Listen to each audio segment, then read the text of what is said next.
ભરૂચ જિલ્લાના અંકલેશ્વરમાં સરસ્વતી સાધના યોજના હેઠળ ખરીદાયેલી સાયકલ વિદ્યાર્થીઓને વિતરણ ન કરવામાં આવતા 9 વર્ષ બાદ આખરે તેને ભંગારમાં આપવાની ફરજ પડી।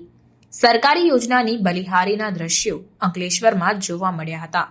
અંકલેશ્વરમાં સરસ્વતી સાધના યોજના હેઠળ વર્ષ 2014-15માં વિદ્યાર્થીઓને વિતરણ કરવા માટે સાયકલની ખરીદી કરવામાં આવી હતી, પરંતુ 9 વર્ષનો સમય થઈ ગયો હોવા છતાં તંત્રના અધિકારીઓ પાસે સાયકલનું વિતરણ કરવાનો સમય ન હોય તેમ લાગી રહ્યું છે અને આખરે હવે તમામ સાયકલની હરાજી કરી અને તેને ભંગારમાં મોકલી દેવામાં આવી છે।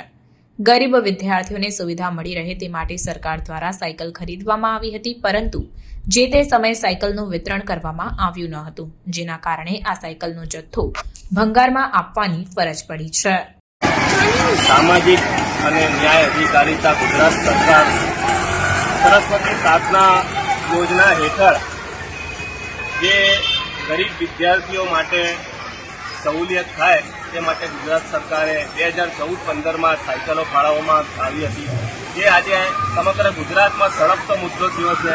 તે અંતર્ગત આજે થોડા દિવસ અગાઉ અહીંયા ગોયા બજારની સ્કૂલ હોય કે MTM સ્કૂલ હોય, વિવિધ જગ્યાઓ પર જે સાયકલો સડી રહી હતી, જે સાયકલો ગરીબ વિદ્યાર્થીઓને આપી દેવામાં આવતી તો તે લોકોને કેટલી સહુલિયત થઈ જતી, પરંતુ એ લોકોના લાભ નહીં થયું અને છેવટે આજે આ ગોયા બજારની સ્કૂલમાંથી એ સાયકલોને ટેન્ડરિંગ મારફતે ભંગારરૂપી થઈ ભંગારમાં અપાઈ છે।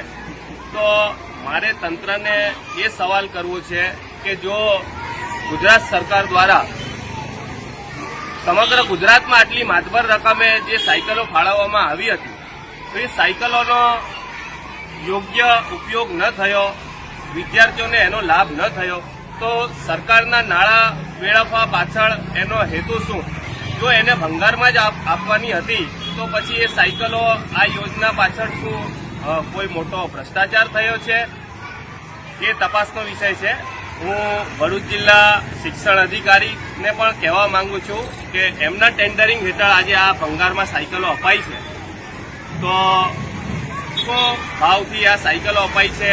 ભરૂચ હોય, અંકલેશ્વર હોય, જંબુસર હોય, વિવિધ સ્થળોએ આ સાયકલો જે સડી રહી, 10 વર્ષ સુધી સડી રહી અને ભંગારમાં આપી, તો એની પાછળ શું કોઈ ભ્રષ્ટાચાર છે? એની તપાસ વહેલી તકે કરાવવી જોઈએ। જય હિન્દ, જય